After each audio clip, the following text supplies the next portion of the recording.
do. I teach literature, actually, but I have a background in Buddhist studies and in questions of ecology and thinking through the question of art and the humanities at large in how we might save ourselves yet. We just organized a 2-day conference on translating crisis. So, thinking through the question of the multiple polycrises that the planet is undergoing. So it's in that capacity that I'm here. I'm really looking forward to listening to a wonderful panel. So without further ado, let me start with the Pope. Professor John Paul, he said, I'm named after the Pope. He's a full professor at the United Lutheran Seminary, USA, from Chicago. I think he knows a thing or two about violence. And he'll be speaking on the thought of Gülen, the Hizmet Movement, and the climate crisis. So over to you, John. Thank you to the organizers, to Behzad, and to this wonderful institution for hosting us today, and thank you all for being here. As you can see, my topic today is the thought of Fethullah Gülen, the Hizmet Movement, and the climate crisis. No issue will require greater trust and collaboration in coming decades than how humanity addresses the climate crisis. The reality of the crisis is unmistakable. As the graph on the screen indicates, the U.S. National Oceanic and Atmospheric Administration has documented that globally, the 10 hottest years since 1880 have happened in the last decade. And the consequences of this rising heat are unmistakable in lived experience. Rising seas, super hurricanes and floods, drought, wildfires, scalding hot summer days.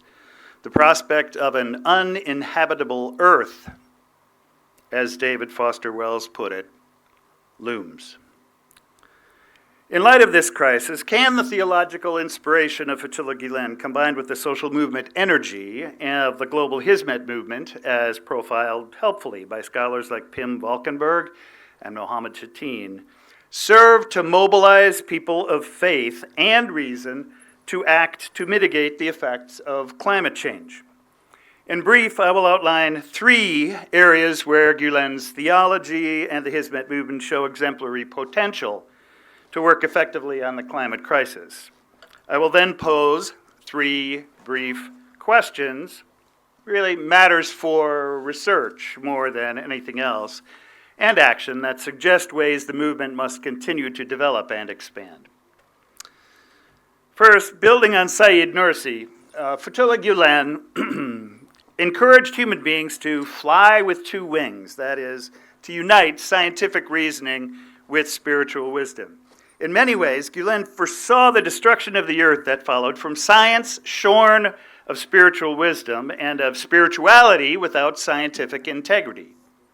Quote, underlying the threat of pollution, he wrote, is the concept brought about by scientific materialism that nature is an accumulation of things that has no value outside its ability to meet physical needs. In fact, he went on, nature has a certain sacredness, for it is an arena in which God's beautiful names are displayed. Put bluntly, Gülen concludes, quote, there can be no conflict among the Quran, the universe, and the sciences. Spiritual wisdom can be a surprising source to build trust and to bring people together to discover creative solutions to the climate crisis, as climate activist Tarek Al-Olemi explained in a TED Talk in June 2025. From his work on the ground in restoring devastated ecosystems, Al-Olemi observed that the most resilient members of the communities drew on their spiritualities to sustain their work. Our faith traditions, Olemi suggests, are living laboratories of resilience. In the worst crises, people turn to something older than markets, older than nations, that are not relics, he said, but tested over millennia through collapse after collapse, end quote. Prophets don't just express hope, he concludes. They engage the moral imagination to envision and to enact a future that rationality alone cannot fathom. We need once again to fly with 2 wings, to navigate these challenging times, holding together the rigors of science with the wisdom of the Spirit, building trust between scientists and citizen advocates. Second, the Hizmet community has decades of experience in interreligious engagement. Hizmet is well poised through its emphasis on dialogue, tolerance, or hoshguru, and what I called principled pluralism to play a key role in growing trust and collaboration across communities. Gülen again expresses the intention clearly. Quote, "There is no reason to fear one another," he begins. He then quotes a Turkish folk saying to describe the mindset necessary for dialogue. Take what is pleasant and leave what causes grief. And finally, there's a spirit to Hizmet's principled pluralism. Quote, "Debate should not be for the sake of ego, but rather to enable the truth to appear." End quote. Gülen advocated for and exemplified an exalted ideal of trusting people from any tradition or from none to work together toward truth. Practically, this Hizmet emphasis on dialogue, on hoshguru, means coalitions can develop even if agreement is not found on every matter. Practicality prevails. We can plant trees together or support a sustainable forest industry, working with groups like Together for Trees in Kenya or the Global Tree Initiative, which now works in 69 countries, or Sankalp Taru Foundation here in India. We can plant trees together even if we don't agree on the doctrine of the Trinity. We can push for policies that speed up the transition from fossil fuels to green energy, even if we disagree about whether Jesus was prophet or Messiah. We can urge people to adopt a plant-based diet or a diet based on sustainable agriculture, even if we pray in different ways and in different places. The Hizmet movement now has decades of growing coalitions and trust across human communities for common causes. It can organize and do more. And third, as I argue in my biography of Fethullah Gülen, the DNA of Hizmet has been to organize social enterprises through practices of istishara, mutual consultation. This mode of doing business generates wealth not to line the pockets of the few, but to solve common problems in society. We will need many new startups, social businesses, built by istishara, where all stakeholders have a say in the enterprise to mitigate the climate crisis. Gülen wrote that, quote, "For the Muslims of today, consultation," he here used the Arabic term shura, "for the Muslims of today, consultation is a vital attribute and an essential rule. According to the Quran, mutual consultation is the clearest sign of a believing community."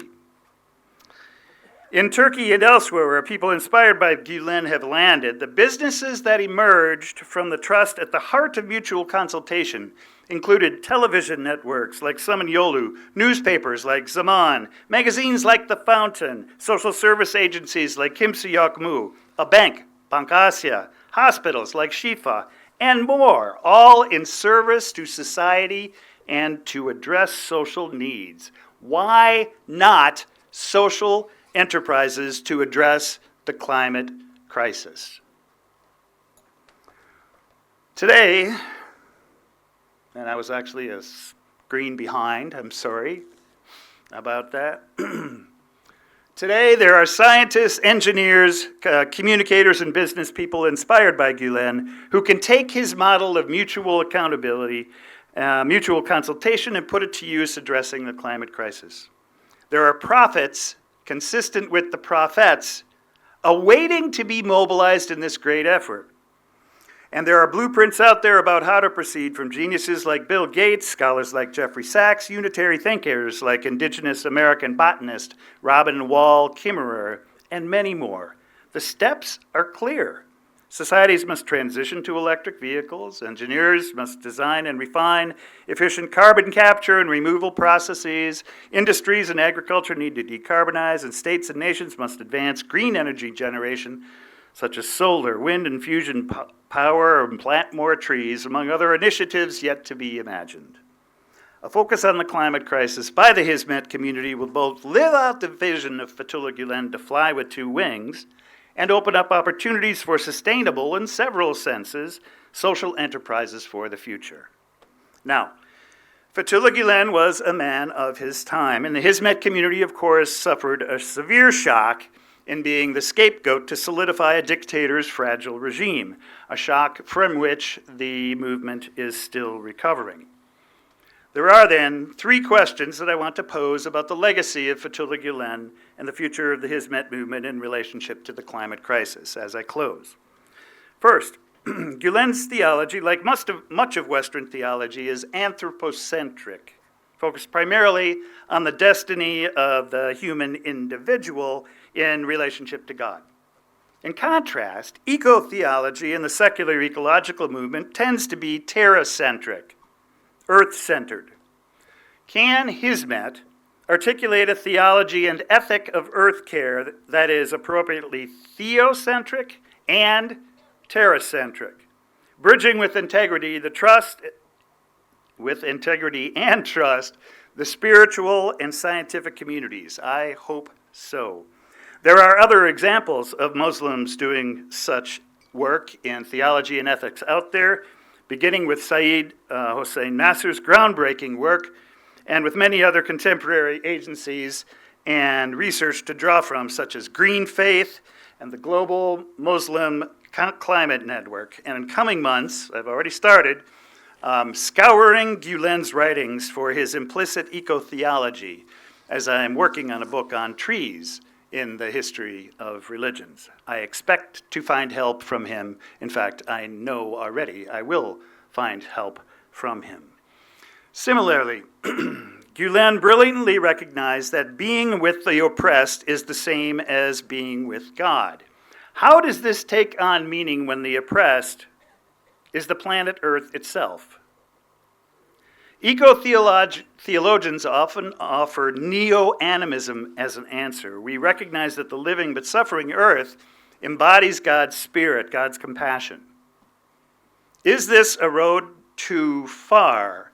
Or is there a way within Islamic theology to recognize the living God within and in relationship, and that's maybe should be and or, in relationship to water, trees and plants, rocks, and all of the living earth?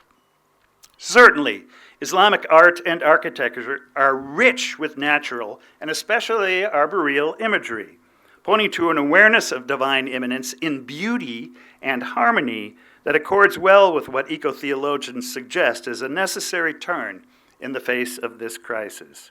And there's an emerging and thriving field in Muslim eco-theology. You see a few of the works up there on the screen that is inspiring, courageous, and theologically profound.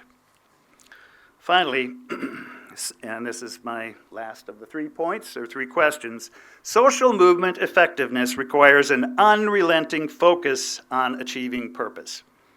To date, the social enterprises of Hizmet have been diverse and grassroots. Coordinating with the ecological initiatives of agencies such as the United Nations, Religions for Peace, the world's Parliament of Religions, and other interreligious groups will be crucial to generate the scale necessary to develop solutions to this most pressing challenge facing humanity in our collective history.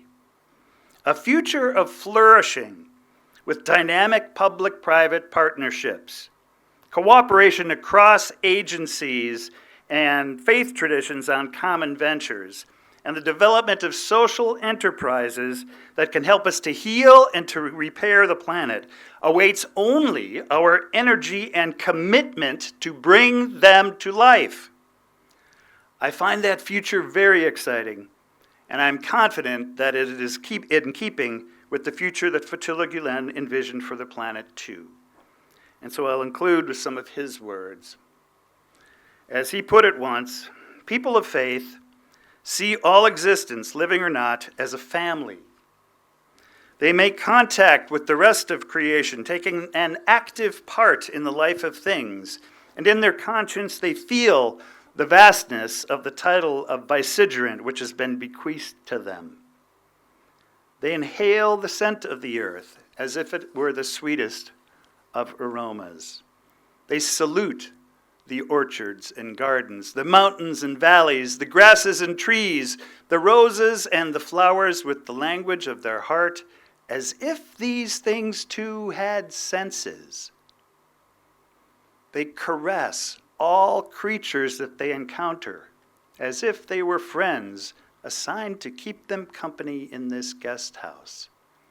With every action, they demonstrate that they have been sent to the earth as a sign for agreement and reconciliation.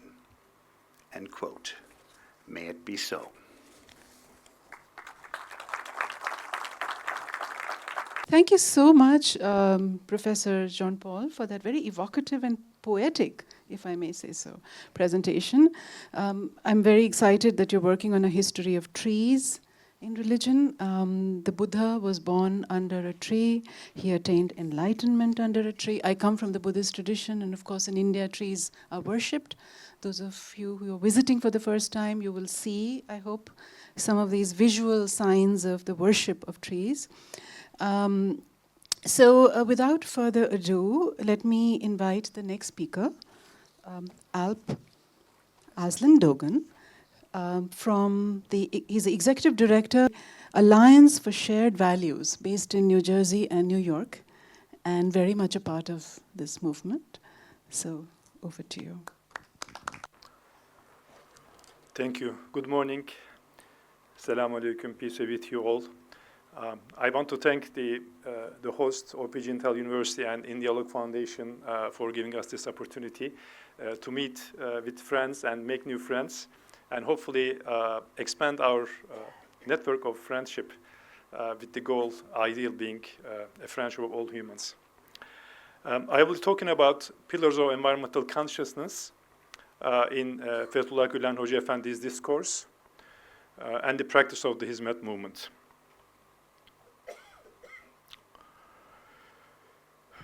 The first point I want to make is that there's an alarming trend in any measure of environmental health around the world, and having come from the city of Delhi, that we see the signs of that locally here in our own backgrounds. We see all the signs, but the signs in the world are really horrific. I think some generations from now, our children or grandchildren will look back and say, you were burning 100 million barrels of oil and 400 billion cubic feet of natural gas and releasing the gases into the atmosphere. Were you suicidal? If you were suicidal, why did you also try to end our lives? I think they will be puzzled by the behavior of humanity at this time. What is more alarming is that the amount of oil and gas that is in store that can be burnt is vastly much more than what is being burnt right now. So if the humanity doesn't change course, the future doesn't look very bright. So we see the signs in the extinction of species. We see it in the decline of the ecosystems, the transformation of the land for the worse, the use of the fresh water, the dropping of the coral reefs. Wherever you look at, the signs are very alarming. Now, this conference is about Hizmet Movement, so I thought it's appropriate to give, just say a few words about the Hizmet Movement. It has been, and it still is, an education movement primarily.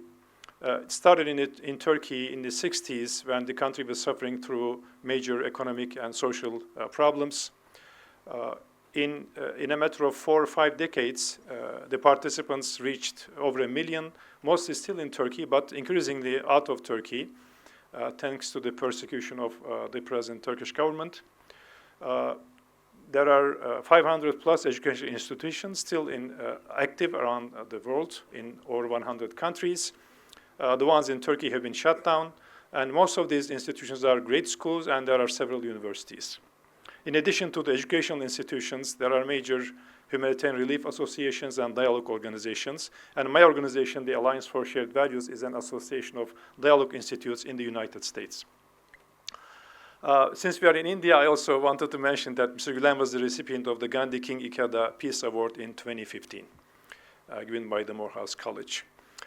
If you are sociologically oriented or anthropologically, I recommend Dr. Weller's books, which are open access, or Dr. Helen Rose Iba on the movement. John is already here. You can speak to him about his book. If you are religiously oriented, late Reverend Thomas Michel wrote a book on Gülen's thought, and late Martin Marty also edited a book on the movement.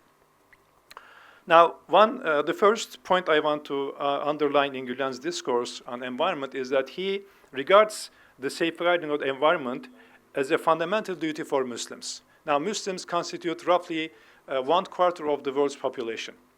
So, ecological consciousness among Muslims objectively is a very critical topic. Drawing from Islamic sources for Muslims will be a moving dynamic for Muslims, and if every tradition can do the same for their followers, that is going to be a uniting point, a shared value for these different traditions. So Gülen says that protecting the environment and preserving and safeguarding of the ecological balance are among the fundamental duties of a Muslim. To emphasize this more, I found this saying very interesting. He says, "I view the harming or deforming of the earth no less of a sin than changing the revealed books of God." And this is linked to his view of the creation, the universe, as a created book of God versus the revealed books of God. Now, in his discourse, we see several pillars that underlie an environmental consciousness for Muslims. The first is a reinterpretation of the concept of agency, what Dr. Paul mentioned as vicegerency, and then exploring the responsibility for humans to explore and understand the nature, seeing heaven not only a place to try to reach to, but as a model to shape our world. The responsibility to protect all life, which in India we see beautiful examples of this consciousness. The relationship of faith and cleanliness, the avoidance of waste, and finally, preserving the integrity between our beliefs and actions. I'll try to give some examples of verses and the prophetic sayings that underlie these interpretations. Human beings are described as vicegerents on earth in multiple verses of the Quran, and traditionally this has been understood as the capacity and the authorization to act on earth.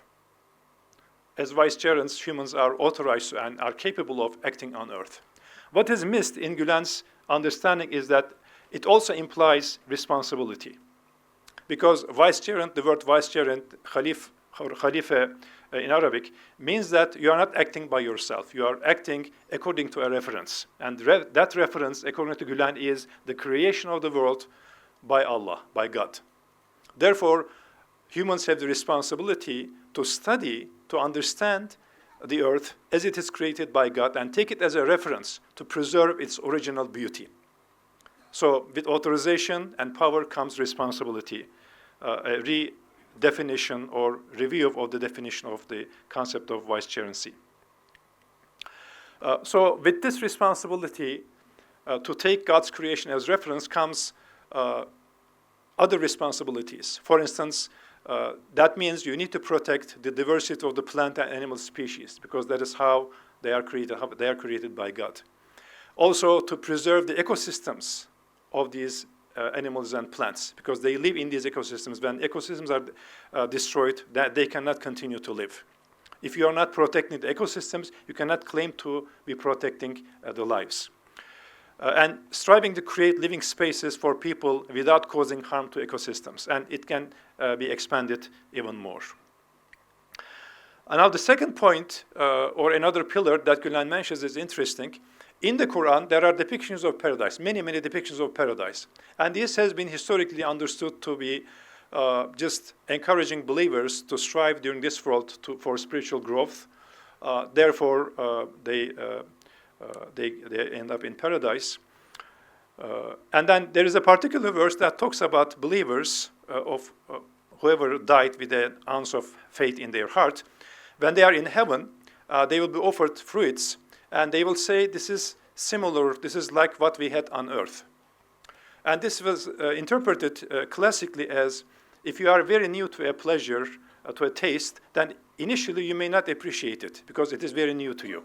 It takes a little bit of time to get used to a taste or pleasure to appreciate it fully. This has been the classical interpretation. But Gülen looks at this from a different angle. He says that if we corrupt the fruits and the vegetables in this life, in this earth, they will not resemble the heaven ones. The ones in the heaven will not resemble the earth ones anymore. So we need to actually try to make or preserve the original beauty, the taste, the smell, everything, of the fruits and vegetables in this world, in this life. So just another way of looking at a Quranic verse. Another responsibility that comes with the definition of the vicegerency is preserving the balance on earth. And the Quran references the balance in so many verses. I just picked one from the Surah Rahman, the Compassionate, where the word balance is used in 3 consecutive verses. He raised the sky with this harmony and set the balance, so that you may learn and not transgress the limits. So maintain the balance. Just one after another verse maintains balance and mizan and mizan and mizan. So there is a underlining of the responsibility to preserve the balance. Other verses on the environment in the Quran include these. No creature is there on earth, nor a bird flying with its wings, but they are nations like you. So just like you consider human life valuable and you consider yourselves communities, they are also communities. Their lives are valuable and they need to be protected. The next responsibility or pillar is the responsibility to read the universe like a book. And this is the 2 books paradigm, which of course predates Gülen and even Islam by centuries. But it has been echoed in the Quran many times. And this means that the universe and the earth are created books of God. And the Quran and other holy books are revealed words of God. Therefore, they are in symphony, they are in harmony, and they should be kept in harmony. Now, this also points to another principle or another observation that in the Quran, God mentions the teaching of names to Adam. Adam was taught names as opposed to angels who did not know the names of things. Now, this can be interpreted to mean that names actually are symbols for things. So Adam had the capacity to think about names, to think about things symbolically. So symbolic thinking, and by consequence, scientific thinking is actually a capability and responsibility of human beings. So human beings, by studying the nature, by understanding the nature, they are able to appreciate God in a way that was not possible even for angels. So again, a capability comes with a responsibility. If you have that capability, that means you're responsible to use that capability to understand the nature, to understand the balance that God has created in the earth. If you don't understand the balance and the ecosystems, how can you possibly protect them?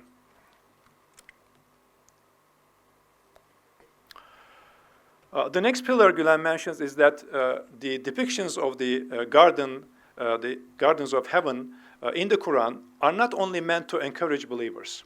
They are actually given as models for people, for humans.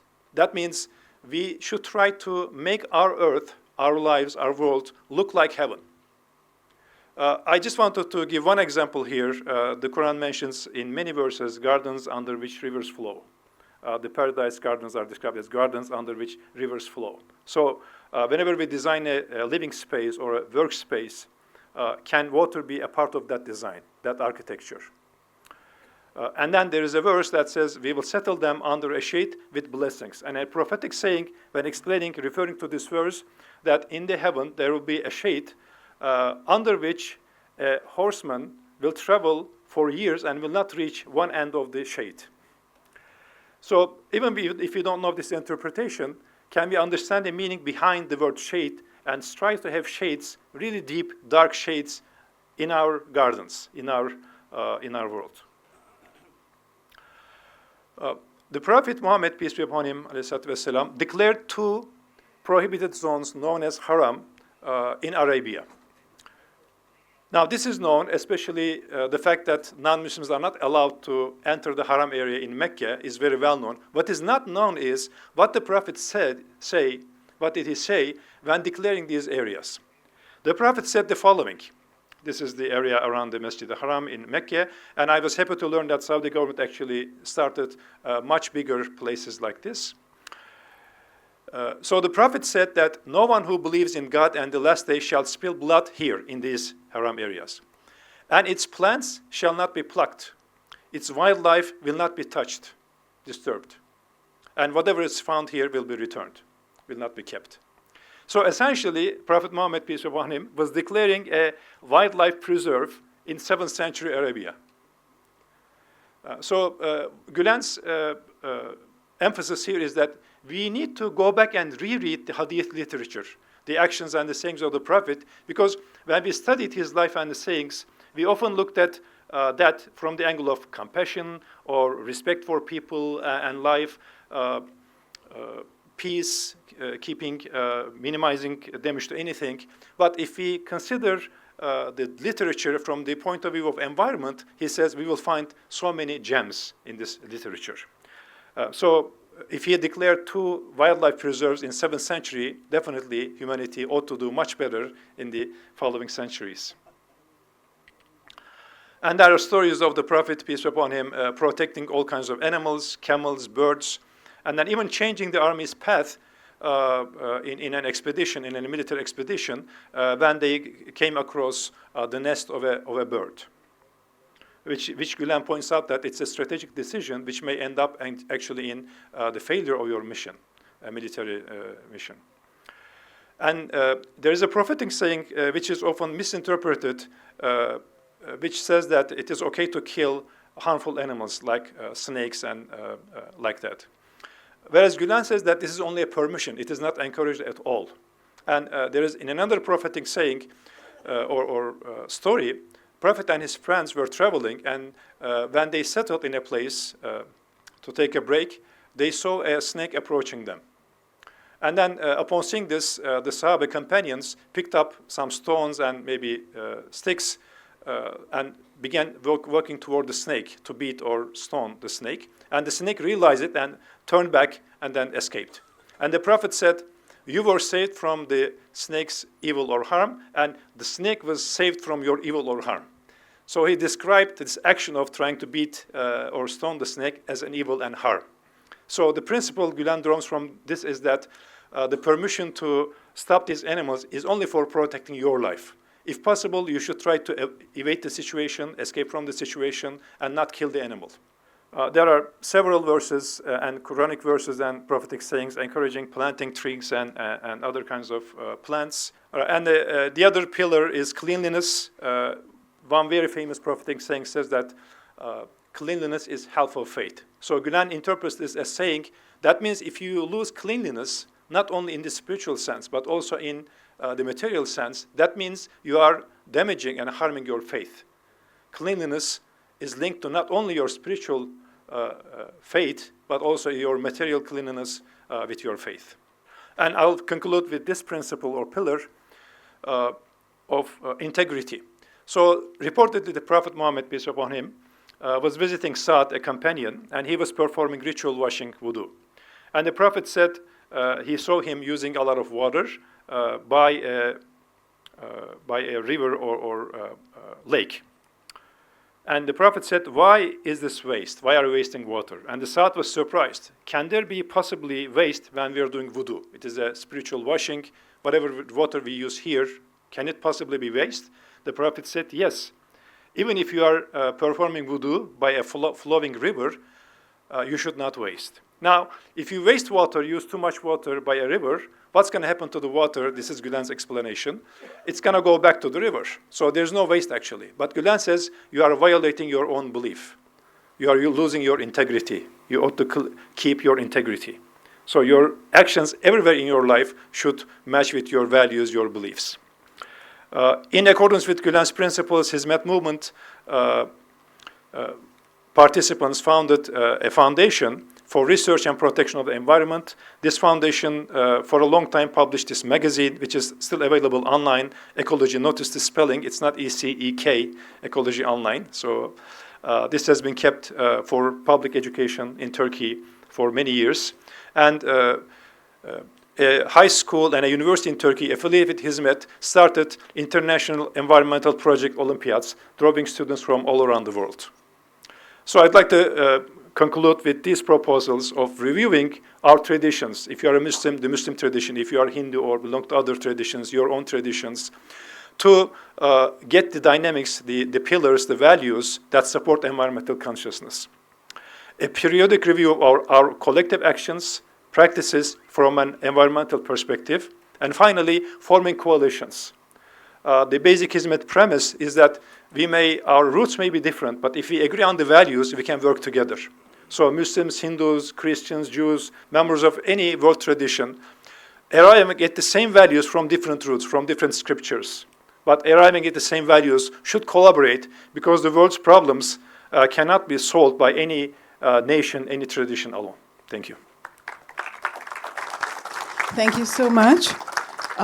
Thank you for that wonderful exposition of the very specific, detail-oriented, grounded, pragmatic steps that can be taken. May I now invite Stephen Bongard and Kader Bayaji to give their presentation. We have only Stephen. He joins us, Professor Stephen Bongard joins us from Frankfurt, Germany, Goethe University. So, hello, welcome everybody. I also would like to thank the organizers for providing this great opportunity to bring us all together and to give us the opportunity for this great intercultural encounter. The title of my presentation is Music and its Contribution to Social Integration and Personal Growth. Music is also a big issue within the Hizmet movement, especially in form of the International Festival of Language and Culture, IFLC. The IFLC provides a platform to foster peace, dialogue, and intercultural exchange, and it does it by the celebration of language, cultures, and particularly music and performances. It started 2003 in Turkey, at that time as the International Turkish Language Olympiad, ITLO, and it fastly growed continuously. So in 2016, it had its high phase when about 150 countries, or students from 150 countries came together to perform their music parts, their dances, and things like that. And after 2016, the movement experienced a pushback, and also the IFLCE. But since then, it's growing again, and currently there are up to 30 countries participating in the IFLC, and thousands of students have participated since then. So the music part of the International Festival of Language and Culture involves two song contests. One is that the students sing songs in Turkish language, and the other one are performances in their native or official languages. Despite the music part, or the pure music part, there are also dance performances which are accompanied by music, and it also incorporates audiovisual graphics, features both modern and traditional folk music. I have a link to a video about this, but it is my presentation time is too short to present it here. But yeah, you might Google it, and it's quite impressive how big and intensive this meeting is. I'm going to present some empirical data, not exactly to the IFLC, but to another music project we used to run in Germany. But I think we can transfer the results I'm going to present to the IFLC. And related to IFLC, one might ask questions like, are programs like the IFLC effective in promoting students' welfare, and which effects can objectively be observed? We address this question to the German JECI program. JECI means an instrument to every child. Usually when we do studies on students who learn an instrument, we have a so-called selection bias. Usually kids from better educated families or richer families have an easier access to music education than disadvantaged kids. And therefore, in Germany, in a region in a state of federal state of North Rhine-Westphalia in Germany, they provided a program called an instrument to every child, so that it was mandatory to every child in the primary school to learn an instrument. And we thought this is a great opportunity because then we have no selection bias anymore. And we started this field program, research program, with students in the elementary school, which goes for 4 years in Germany. And in the first grade, participating in this program is free of charge for all children. And in the first year, the kids just learn about the variety of instruments. Yeah, they can hold it, listen to it, and see if they like the instrument or not. And based on this experience, they choose the instrument they want to learn in the years thereafter. In the second grade, they have to pay a little amount, 20 euros, which basically covers the insurance for the instrument.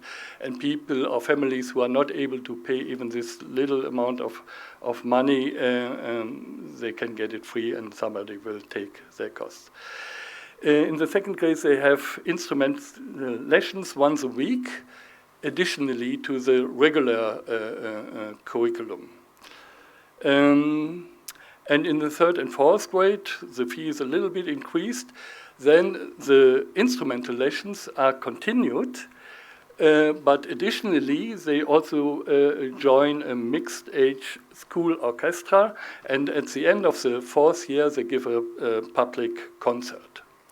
And that's the aim of the entire course, to present this to the parents and to the public, of course. And yeah. So in our investigation, we had a sample of 707 elementary school students.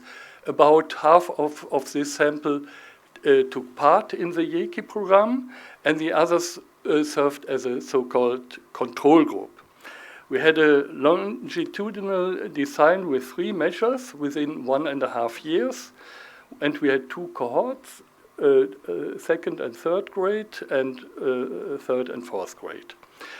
We collected data in 6 cities at the federal state of North Rhine-Westphalia, and the comparison groups came from other federal states, in this case, Lower Saxony and Hesse.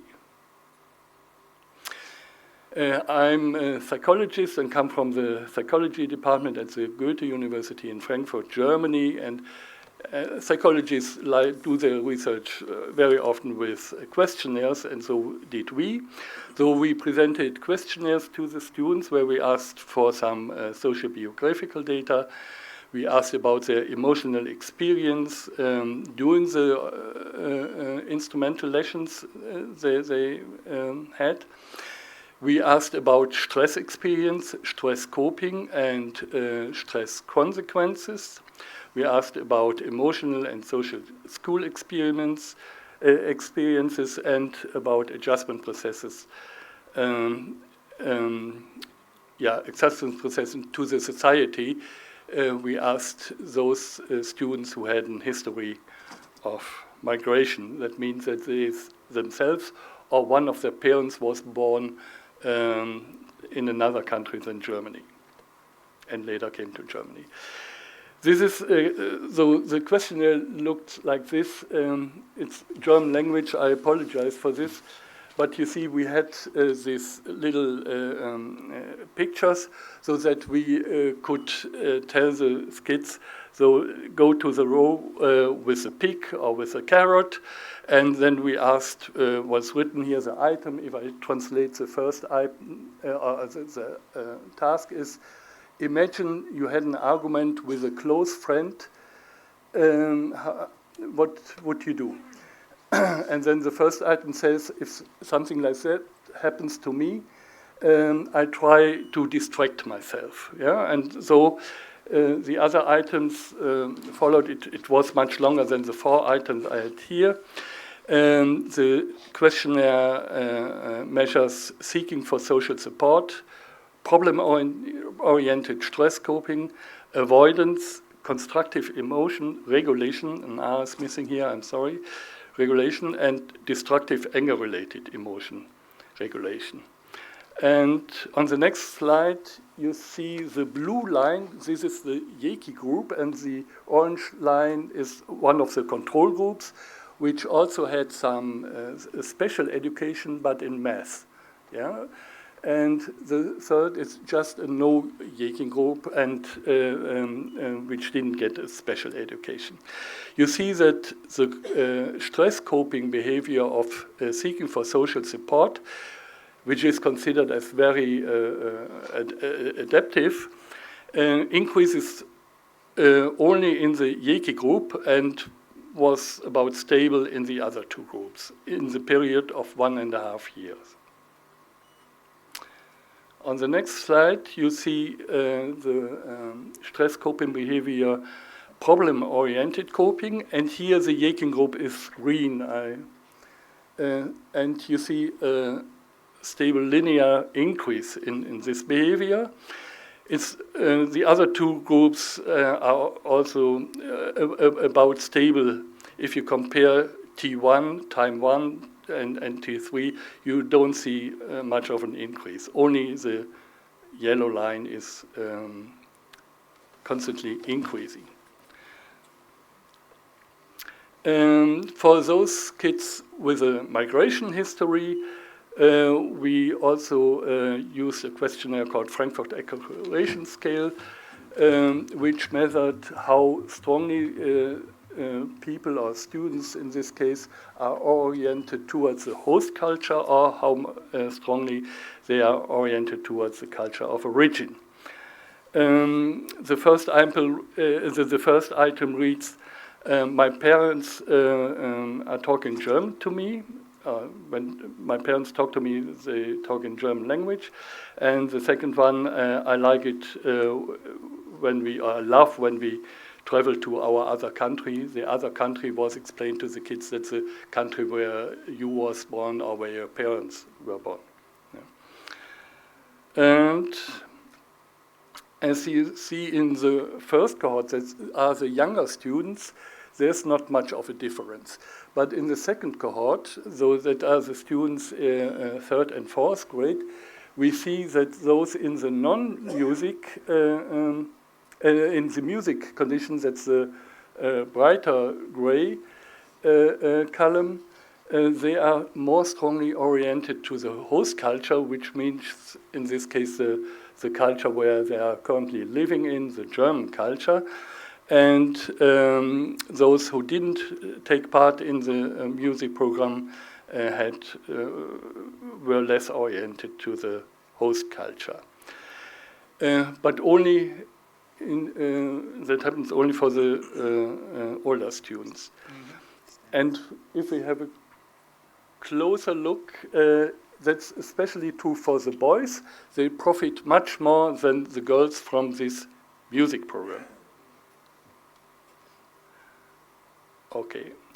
But the orientation towards the culture of origin wasn't affected by the music program. Here, the orientation towards the culture of origin is stable about this 1.5 years. So that we can conclude musical education contributes to a more adequate stress coping and emotional regulation behavior in children, Musical education fosters migrant children's acculturation in a receiving country. Musical education does not lead to alienation from the children's culture of origin.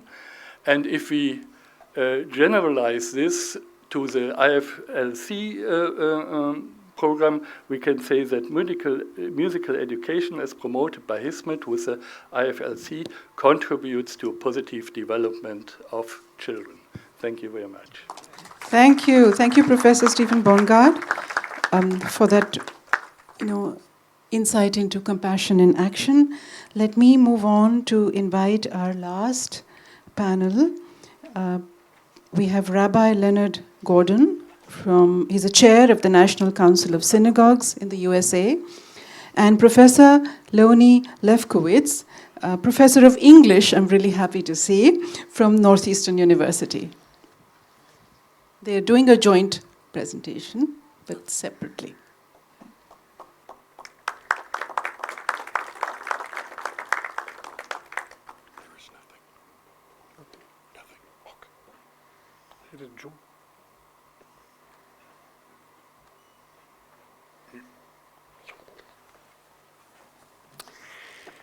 Good morning, everyone, friends old and new.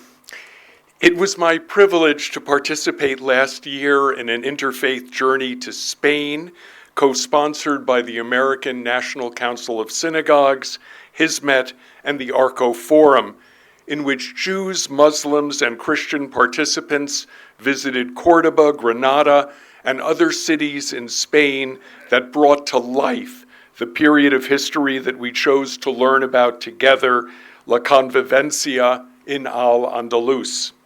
The period is generally dated from about 700 until the Christian Reconquista and the expulsions of 1492 that ended what has been characterized, some argue, in an over-romanticization as a golden age, in which these three religious communities lived in relative, if sometimes fraught, coexistence. A time under Islamic rule when there was remarkable mutual influence in such fields as philosophy, theology, mysticism, and notably literature. Hebrew poetry was unarguably transformed by the encounter with Arabic poetic forms, and the works of such poets as Shmuel HaNagid and Yehuda HaLevi are considered to have inaugurated the golden age of Hebrew poetry, still very much on the lips of contemporary Jews who find the texts of these poems peppering our liturgy and sung routinely as beloved prayers. Another privilege that I enjoyed on this richly satisfying adventure in Spain, during which I deepened my friendship with numbers of people at this conference, was the opportunity to share some of these Hebrew poems in English translation beside the work of Muslim contemporaries, and offer interpretations to my colleagues, each of whom was charged to contribute with their own teachings to our shared learning. In organizing this interfaith trip, we began with the premise that travel and learning are productive strategies for relationship building, establishing a foundation of trust and understanding for ongoing collaboration and allyship.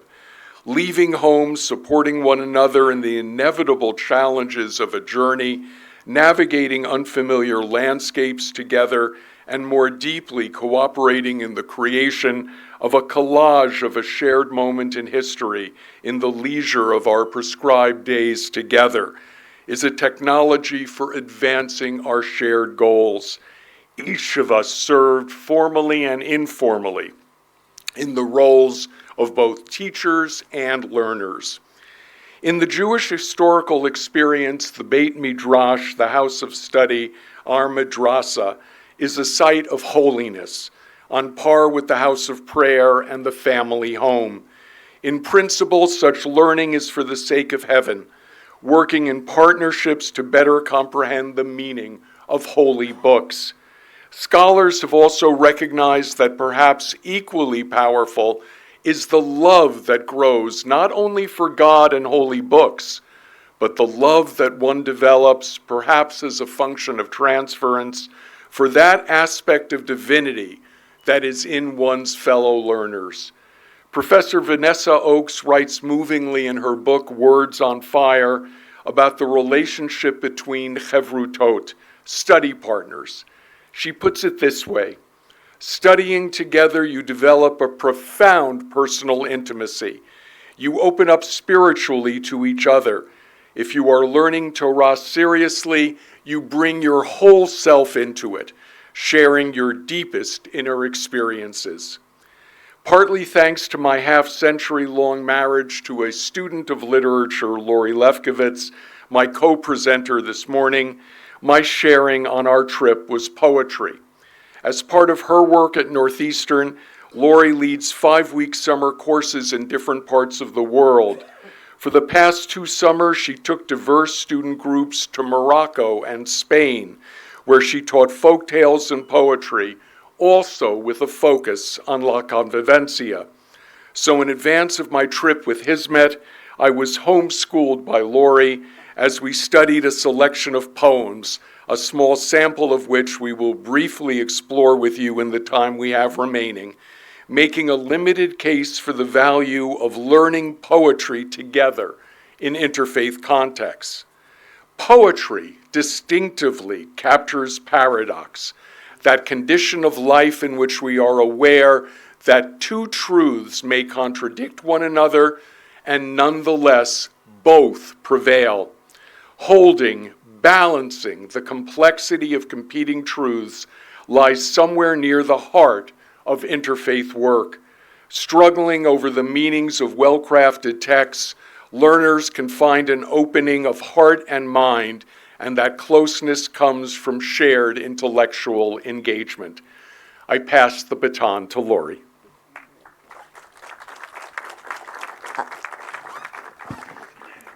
Thank you, Lenny, and my gratitude also to our hosts for this extraordinary opportunity to be among you here in India. On both of our travels in Spain, we appreciated that we were recreating Al-Andalus from our own moment in time.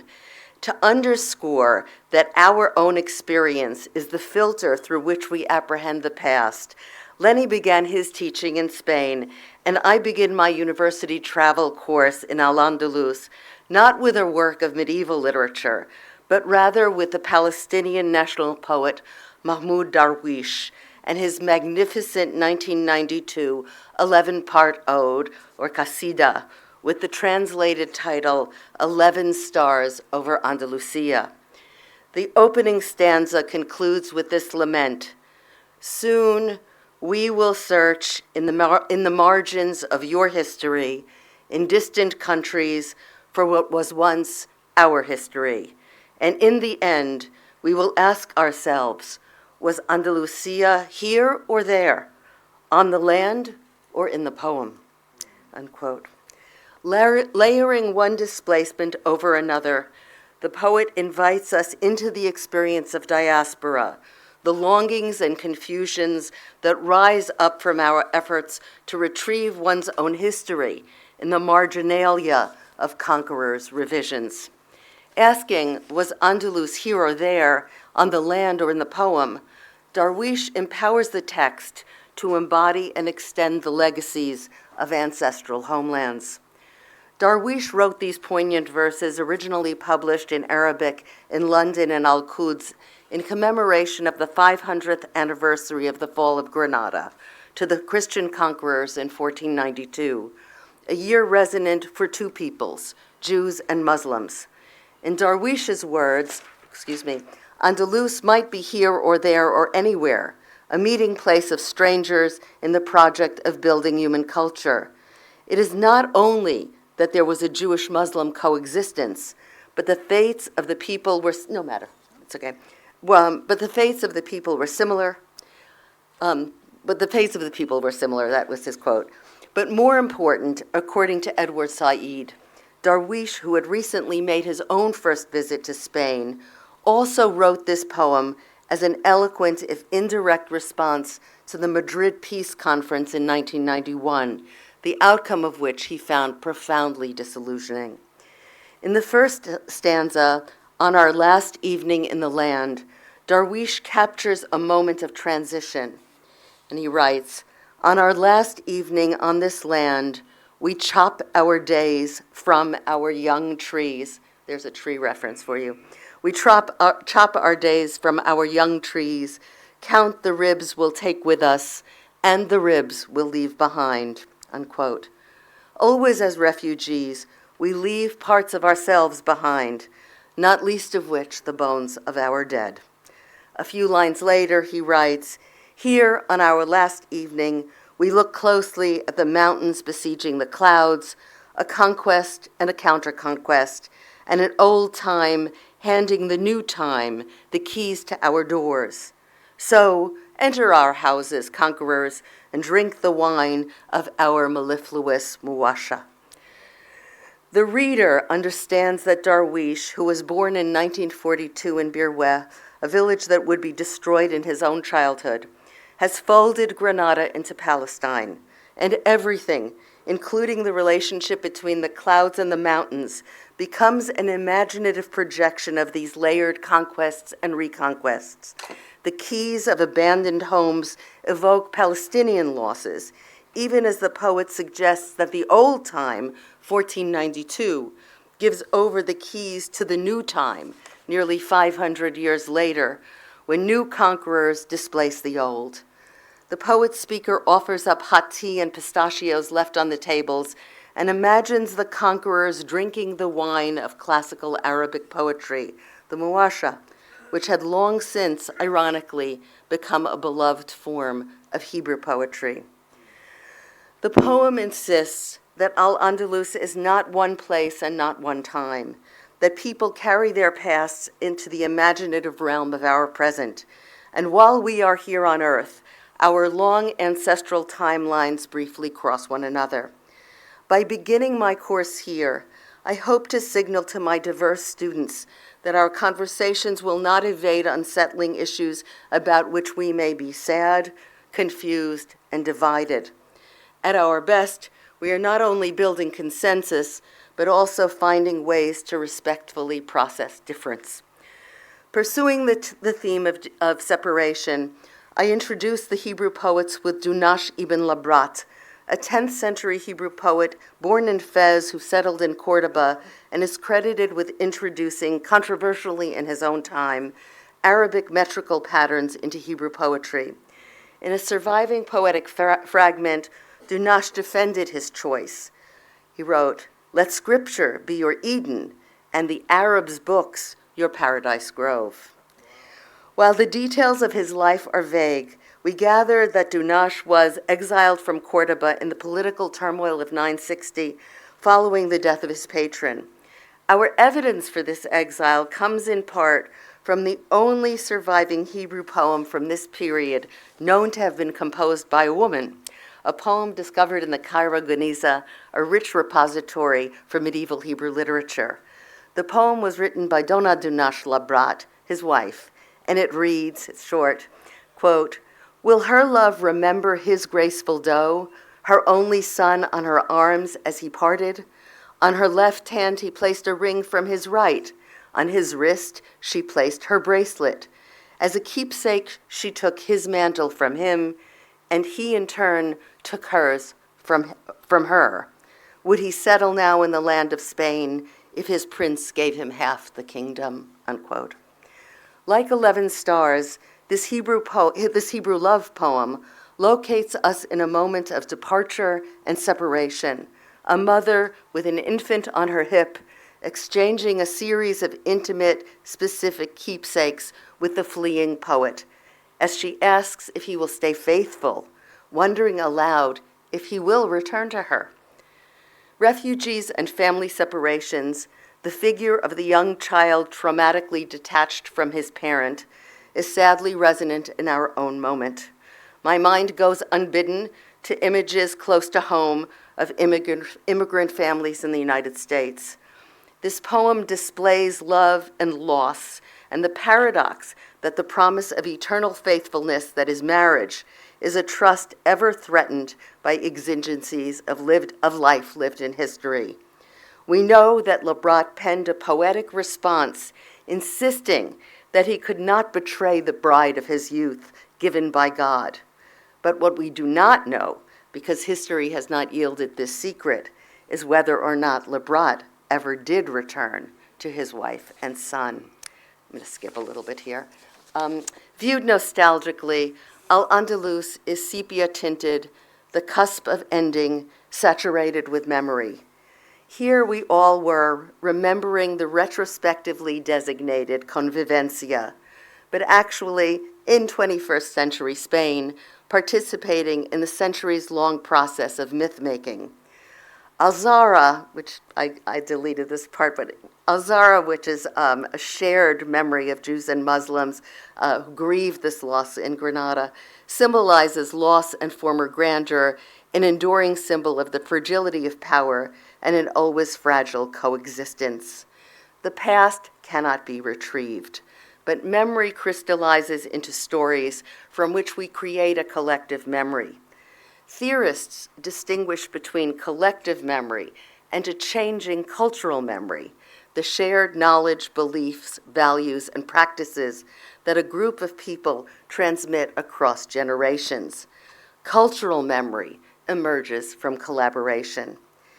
Today, Lenny and I hope to have advocated for the value of mediated conversations in which reading literature together, grappling with complexity, celebrating beauty, and coming in this way to respectfully acquire the cultural products of others contributes to building bonds of friendship and love. At this conference, we honor Hizmet's commitment to those values. Thank you. Thank you so much for that, Sorry for this. for that poignant, moving, powerful, resonant presentation. What better than literature and poetry to introduce plurality and nuance into this conversation? Because literature celebrates plurality. You know, it is the soul of poetry. To have Darwish and Edward Said being evoked by a rabbi and someone who works in is itself telling me so much, right? And I also appreciated the call to be honest. The need to process differences, the need to acknowledge difference, which is the foundation of genuine dialogue. Sentimentality will not do it, right? So I think that realist note that you struck is very well appreciated. We do have about 12 minutes for a Q&A. It's shrunk a little bit, but I think we can manage. So can we have some hands, please? Can we have a sense of how many questions there are? There seem to be 2 hands up. Is there a moving mobile mic that can be circulated?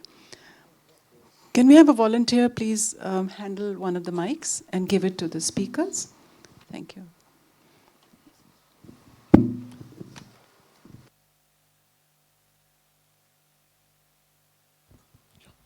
Thank you, 5 of you, 5 stars.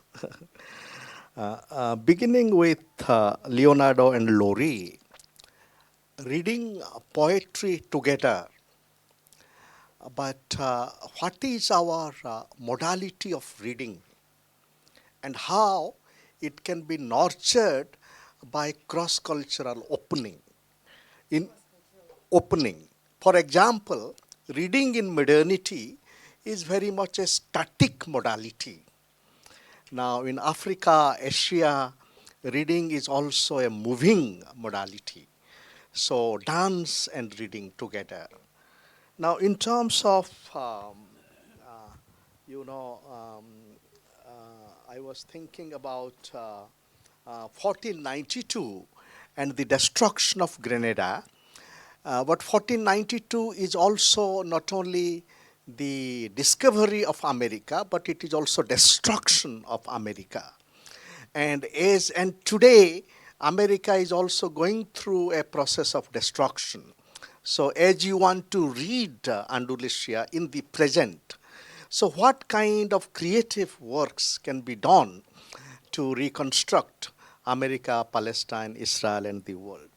Very quickly, my submission to other speakers, Can we keep our questions one question at a time, But please. let me just not Because taking half a minute. Because I'm worried that the other person may not get an opportunity. No, just half a minute, please. So, Professor Pal, thank you. But in this reading of Gulen, for example, the Christian theology, especially Pope Francis, Laudato Si, what kind of dialogue could happen? And Professor Bongard, music and contribution. And my query is if you could kindly elaborate a bit about the cognitive dimension. What you are measuring, is it social manifestation? And the cognitive, but not just at the individual level, but the kind of social cognition which is also accompanied by series of processes of recognition. Thank you. I'll answer briefly to your first part and just appreciate the distinction between the performance of the poetic text and the interpretive games that we play as readers. And I think that's an important distinction, that you want to do both, and that in the act of performing the past through poetry, that itself is just a gesture of empathy. We have to locate ourselves in the context of those who wrote these words.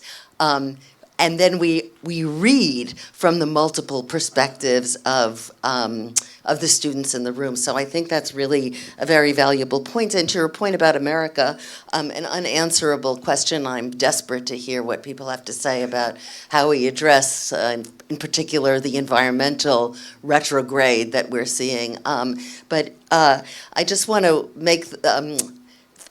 bring into the conversation Emma Lazarus, who wrote a poem called 1492. Her beautiful words from a different poem are on the base of the Statue of Liberty. But in 1492, she refers to it precisely as a Janus-faced year, one, referencing the destructions in Spain and Portugal, the expulsions, and the other, the optimistic view of America. But of course, it took generations before we saw what you named, which is that in the birth was also destruction. And I think that really is the point, that you use the literature to notice not just what the text has to say, but the ways in which we bring our changing selves, values, and interpretive strategies to the old text. On your question about Christian theology in relationship to Hoja Effendi and the Hizmet Movement's ecological and environmental initiatives, I think your idea of convening a gathering to read together and deliberate over Laudato Si is a great idea. And where's Farhad Abi? Is he still here? Let's do that in Chicago. And then let's also include the 2015 joint statement by Muslim theologians calling for direct climate action. And then maybe, some other texts from other agencies, National Council of Churches, perhaps, or Lutheran World Federation or other. But I would love to see a gathering where we read together the official documents that have been generated by, obviously, the Pope, but other, authoritative voices in our traditions calling us to action. So thank you for that recommendation. I think it's a great one.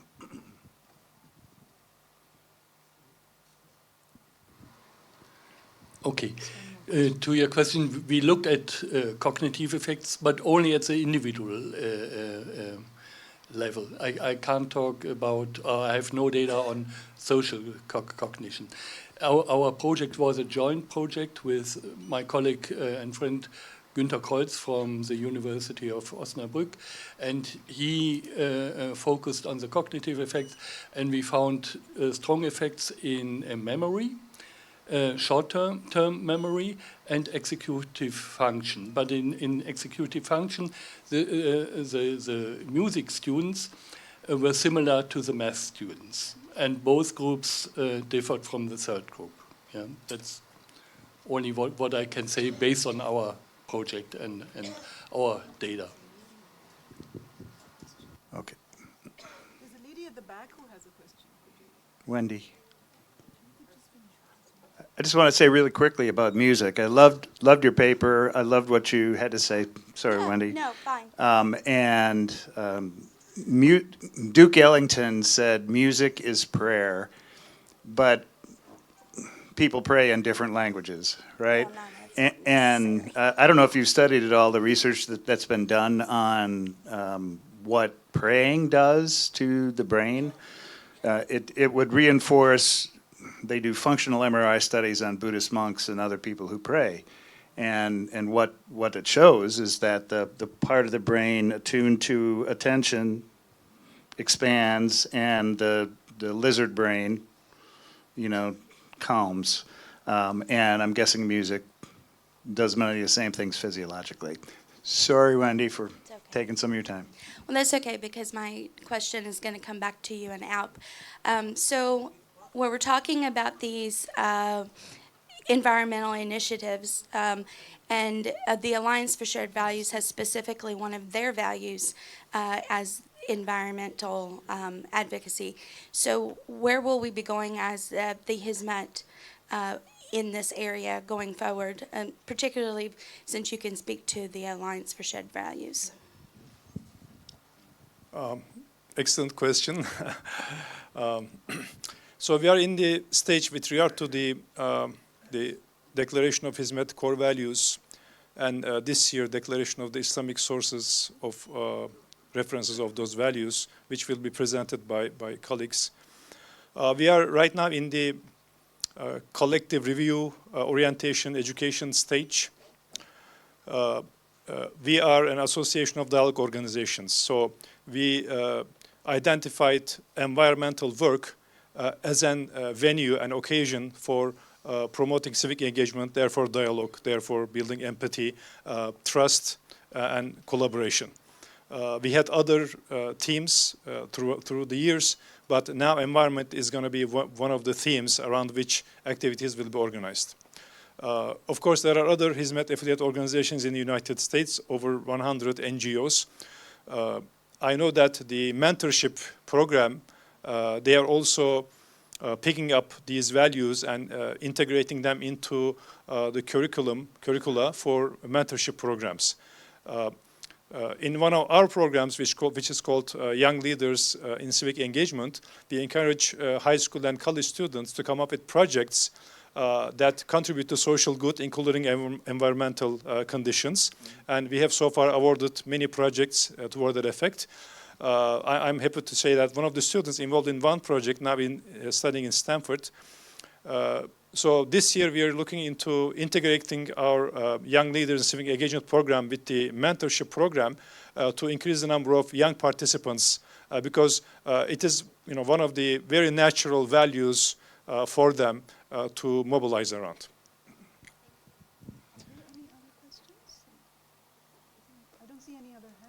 I want to speak to the condition of America in relationship to environmental concerns. Quite clearly, the current administration has taken a policy of increasing use of fossil fuels, directly contrary to all science. What that means is that it will depend on private agencies, private enterprises, and social enterprises and NGOs to pick up the slack and find ways to advance what we need to do in relationship to the environment. And that's why I thought Hizmet's capacity to generate businesses, right, that prove sustainable, right, profits consistent with the profits, is something exciting for the future. But in terms of the scale of it in the United States, given the kind of billions of dollars that are now being redirected from solar and wind construction to coal, natural gas, and oil drilling, it's going to take truly collaborative efforts by civil society, broadly speaking, to at least try to stem the tide until the devastating consequences of those policy decisions become apparent. I just want to add one observation to John's answer. be it in environment or in any other topic, I think the larger the scale, the more difficult the action or policy becomes. So I saw some inspiring examples in the United States at the more local scale, state level and city level. Just the one I was struck with was the San Francisco airport, for instance. They banned the use of any plastic PET bottles. So you only see glass and metal bottles in the San Francisco airport. One thing that Gülen used to say when he was alive, when he is asked about these, large problems, and as a community, as a movement, it's significant in the Turkish scale, but in the world it's small. And if you take any of the problems plaguing the world, if you pick any community, any movement, they are small. So what can these groups do for these gigantic problems? And one thing he used to say was, we cannot solve these gigantic problems, but we can always set an example. So people see it and they say, oh, this is possible. People are doing this. Why don't we do this? I think one way to address that is to set some examples. The designated time is up. These conversations obviously cannot be concluded here, and any conference goer knows that the real conversations happen outside the hall. So there'll be lunch break and tea break and the long bus rides, across the NCR, as we call it, the National Capital Region. So I'm sure you'll be carrying forward these deliberations. These are issues, but I'm so happy, personally gratified, that I could moderate this session. When Behzad asked me to choose, I of course went for the music and the arts and the poetry.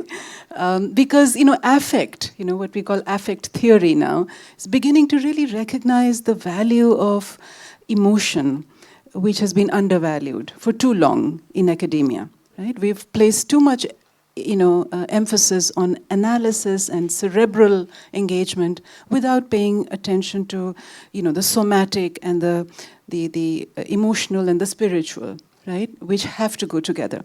Just want to mention that a friend of mine is currently in Bhutan, which is a very enlightened state. They've preserved 80% of their forests. Designed a baccalaureate program which has a 5-pronged approach to education. Spiritual, social, cerebral, emotional, and there's one more, I forget. But it's a holistic approach to education, and it's built into the design of the school curriculum. And I think we were touching upon some of those issues. We have to start, as an educator, I think we all realize that it has to start in schools, but it has to start in homes, actually, because that's the first school, as Mary Wollstonecraft told us. I was also reminded of Frankenstein, the novel which I teach and I've edited, which is all about, the use of technology without an ethical or an emotional, input. And as we face the AI apocalypse that is looming over us, we are compelled to think of what it means to be human and the future of the humanities. So these are all, I think, interwoven conversations that we have to, for our very survival, engage with. So with that, I thank everybody for this, all the gentlemen and the one lady, for this wonderful session, and the audience for being so attentive, and please carry on the conversations. I think there's a tea break now, and we will reconvene after that. Thank you so much, everyone. The next session is going to begin at 12 o'clock.